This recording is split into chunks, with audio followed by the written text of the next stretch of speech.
Warahmatullahi wabarakatuh. Ketemu lagi dengan Bagus Johan Maulana SKM dalam video tutorial program kusta. Teman-teman, hari ini saya akan share materi tentang apa saja sih penyebab penyakit kusta bisa mengalami relapse atau kambuh. Ini pertanyaan menarik yang masuk di inbox Facebook saya, dan sebelumnya saya sudah pernah bikin sih video-video tentang relapse. Anda bisa ketik Bagus Johan Maulana relapse, Bagus Johan Maulana kambuh kusta seperti itu di YouTube. Itu semuanya akan relate dengan video yang kali ini saya akan bikin.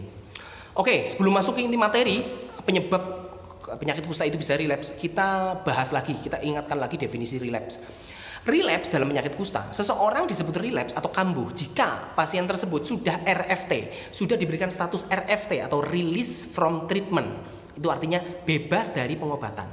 Jadi pasien tersebut sudah kita nyatakan RFT terlebih dahulu, oke? Kenapa sih kita ngasih status RFT? Karena dia sudah menghabiskan jumlah blister dalam temponya, dalam waktu yang sudah ditentukan. Misalkan dia pasien MB, berarti dia sudah menghabiskan 12 blister dalam 12 sampai 18 bulan. Kalau dia pasien PB, berarti dia sudah menghabiskan 6 blister dalam 6 sampai 9 bulan. Nah, kalau dia sudah menghabiskan itu dalam tempo seperti itu, berarti dia disebut RFT. Pak, Anda sudah menyelesaikan pengobatan. Anda sekarang sudah disebut RFT atau release from treatment, bebas pengobatan, berarti tidak perlu minum obat lagi. Oke.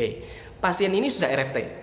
Seiring berjalannya waktu, ternyata muncul indikator pasien ini relapse. Nah, indikator relapse apa? Saya sudah pernah bikin video tersendiri. Bercaknya bertambah, bercak mati rasanya ya. Ada bercak mati rasa baru. Bercaknya bertambah luas, bercaknya bertambah lebar, bercaknya bertambah jumlahnya, berubah bentuk. Nah, seperti itu. Terus hasil pemeriksaan PTA skin smear, misalkan dulu pernah dilakukan PTA skin smear, sekarang diperiksa PTA skin smear, oh ternyata hasilnya satuannya positif bertambah 2 atau lebih. Misalkan dulu positif 1 atau plus 1, sekarang adalah plus 3 atau plus 4 dan seterusnya. Itu berarti kan kumannya tambah banyak. Itu indikator relapse. Indikator relapse berikutnya adalah ditemukan kuman kusta yang masih solid meskipun 1 biji. Selama Anda masih menemukan kuman kusta yang masih solid meskipun itu 1 biji aja, itu berarti kuman kustanya masih solid di situ, berarti dia masih bisa berisiko memperbanyak diri dan aktif kembali proses penyakitnya dan masih bisa menularkan kepada orang lain. Oke? Berarti dia masih membutuhkan pengobatan. Gitu guys, itulah indikator relapse. Oke?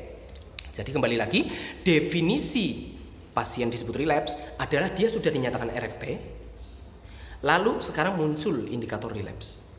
Maka jatuhlah status relapse atau kambuh dan dia membutuhkan pengobatan relapse. Oke, di sini kan timbul pertanyaan, kok bisa sih sudah RFT, kok kita masih menemukan kuman kusta yang masih solid, yang masih utuh? Ini gimana ceritanya? Apakah pengobatan dulu nggak efektif atau gimana? Nah, ini mempertanyakan tentang mekanisme. Gimana ceritanya sih mekanismenya? Kok bisa relapse? Mekanisme relapse itu ada 2, Mas. Yang pertama, dulu saat RFT itu sebenarnya kumannya belum mati semua. Ya, masih ada kuman yang masih solid. Meskipun sudah menyelesaikan pengobatan, 12 blister untuk MB dan 6 blister untuk PB, tetapi sebenarnya masih ada kuman yang masih solid. Tapi kan karena tadi saya bahas, status RFT diberikan tanpa melihat hasil pemeriksaan PTA skin smear. Yang penting dia sudah menyelesaikan pengobatan dalam tempo yang sudah ditentukan, maka jatuhlah status RFT. Kita tidak melihat BTA-nya seperti apa, karena pemeriksaan PTA skin smear tidak diwajibkan atau tidak menjadikan standar pemeriksaan diagnostik penyakit kusta. Tidak diwajibkan diperiksa PTA skin smear-nya saat RFT. Pemerintah tidak mewajibkan. Oke, maka bisa jadi sebenarnya saat kita jatuhkan status RFT sebenarnya masih ada kuman yang masih solid, yang masih utuh. Berarti kumannya belum 100% mati semua. Maka wajar dong kalau kuman tersebut sekarang bertambah banyak dan bertambah serius lagi, menunjukkan gejalanya lagi, tandanya lagi, ya kan? Nah, itu mekanisme pertama. Mekanisme kedua, bisa jadi saat RFT dulu itu kuman kustanya sudah 100% mati. Misalkan Anda benar-benar pemeriksaan PTA skin smear-nya saat RFT. Misalkan Anda di sebuah puskesmas tertentu misalkan membuat kebijakan, oke, sekarang untuk semua pasien MB kalau sudah RFT dicek PTA skin smear-nya lagi misalkan. Atau untuk keperluan riset Anda memeriksa PTA skin smear pada saat RFT. Atau misalkan ini request dari pasiennya sendiri, tolong dong cek lagi. Nah, seperti itu bisa aja Anda lakukan pemeriksaan PTA skin smear dan memang benar-benar sudah indeks morfologinya 0%, alias semua kumannya sudah fragmented, pecah-pecah, putus-putus, potong-potong, remuk misalkan. Tidak ada kuman kusta yang masih solid, yang masih utuh satu pun. Oke, berarti kan pengobatan sukses dong. Ya, bisa jadi itu seperti itu. Seiring berjalannya waktu, loh, kok sekarang dia ditemukan kuman kusta yang masih positif lagi? Bisa aja. Kenapa? Ya reinfeksi, alias dia tertular dari pasien lagi yang lain. Kusta ini tidak menghasilkan kekebalan seumur hidup, enggak. Jadi Anda penderita kusta, Anda sudah RFT dan sebagainya, Anda masih bisa tertular lagi. Ya, itu 2 mekanisme. Bisa dipahami ya. Kalau ini mudah dipahami deh. Sudah indeks morfologinya sudah 0%, sudah mati semua, reinfeksi, tertular lagi sehingga menjadi penderita lagi, penderita relapse dan pengobatan relapse. Oke. Tapi yang pertama tadi mungkin Anda bertanya-tanya, sudah RFT tapi kok tidak 100% kumannya mati? Kenapa? Apakah pengobatannya tidak efektif? Oke, ini kita bahas.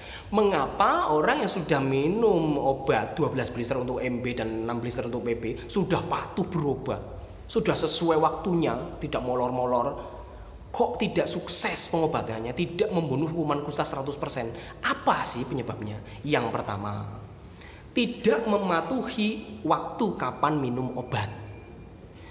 Saya pernah bikin video, kapan waktu terbaik minum MDT kusta?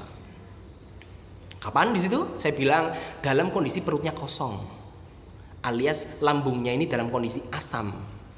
Kenapa? Ya obat kusta memang ada obat yang larut dalam asam, larut dalam basa, absorpsinya akan lebih optimal mana. Nah kalau obat kusta ini akan baik dikonsumsi saat perut kosong dalam kondisi asam sehingga absorpsinya akan optimal.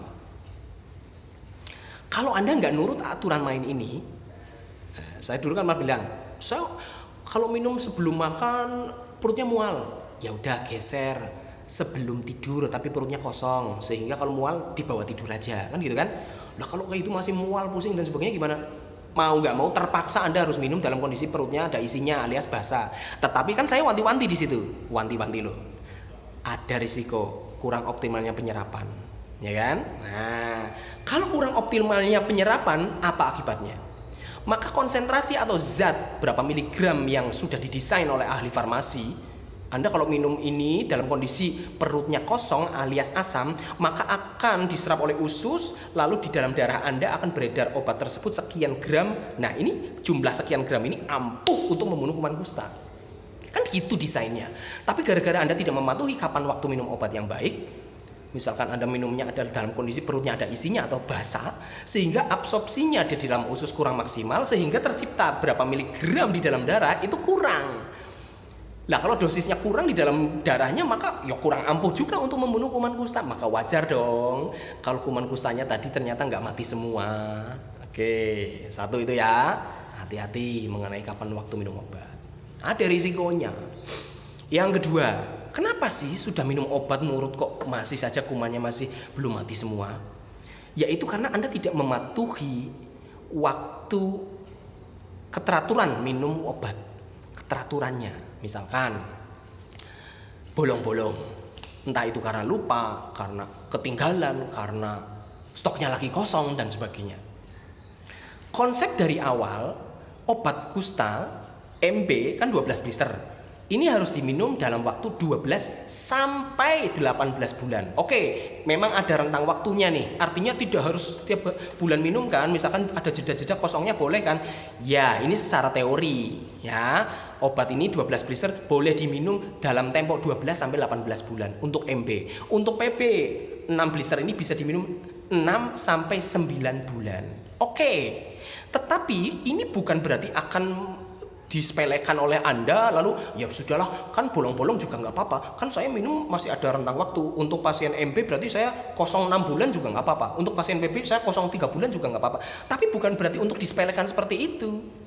Ya sudah, bolong-bolong, lupa juga apa-apa, 02 hari, besok lagi 02 hari, 01 bulan nggak apa-apa. Bukan seperti itu mas. Sama dengan tadi, kondisi perut basah atau asam, ya kan? Ini seharusnya ya harus dipatuhi dalam kondisi asam minumnya. Kalau Anda ngotot atau terpaksa dalam kondisi basah, saya bilang ada resikonya yang Anda harus menanggung konsekuensinya seperti itu. Sama ini dengan rentang waktu sampai 18 bulan, ada spare waktu, ada toleransi 6 bulan bagi pasien MB untuk tidak minum obat. Ya, Anda kalau ngambil itu, Anda kalau minumnya nggak teratur, ya Anda berarti ngambil resiko itu. Gitu. Pasien PB 6 sampai 9 bulan, kan berarti ada 3 bulan untuk santai-santai nggak minum obat PB gitu kan. Ya Anda siap-siap aja menanggung resiko itu. Resiko apa itu? Resiko waktu paruh yang terganggu. Kalau tadi kalau masalah jam minumnya itu kan adalah miligramnya, kandungan miligramnya tidak optimal. Kalau ini, kalau bolong-bolong minumnya adalah mengenai waktu paruh yang tidak efektif untuk memenuhi kuman. Waktu paruh itu apa? Saya contohkan paracetamol. Paracetamol atau obat penurun panas. Paracetamol, setiap obat ini kan punya waktu paruh. Kalau paracetamol kan kenapa sih dosisnya 3x1? Kenapa nggak 2x1? Kenapa nggak 1x1? Karena paracetamol itu dosis lazimnya 3x1 karena waktu paruhnya adalah 8 jam. Waktu paruh adalah waktu yang dibutuhkan zat tersebut beredar dalam darah sampai kandungannya optimal, lalu setelah itu akan menurun konsentrasinya. 24 jam. Waktu paruh paracetamol adalah 8 jam. Makanya 8 jam. Nah, setelah 8 jam minum paracetamol lagi sehingga dalam darah beredar lagi paracetamol. Setelah 8 jam minum paracetamol lagi. Gitu loh. Sehingga 24 jam ini akan selalu beredar dalam darah kita paracetamol sesuai dengan miligram yang dihitung oleh farmasi yang diinginkan bisa efektif untuk menurunkan demam. Gitu.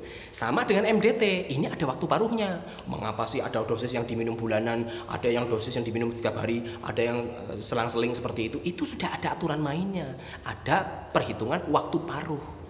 Kalau waktu paruh ini tidak ditepati, otomatis tadi berarti ada waktu, ada sekian jam kekosongan dari zat yang seharusnya di situ ada obatnya di dalam darah kita, tetapi zat itu nggak ada di dalam darah.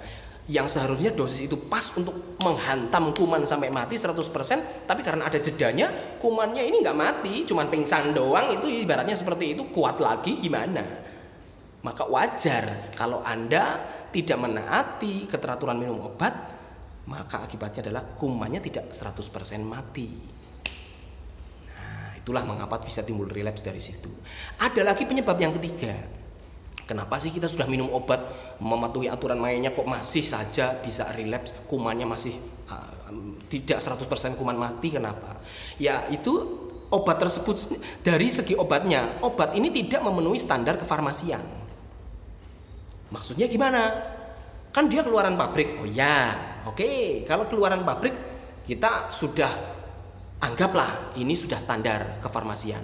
Yang namanya pabrik ini kan ada quality control, ada prosesnya dan sebagainya yang sudah mendapatkan izin BPOM dan sebagainya, oke?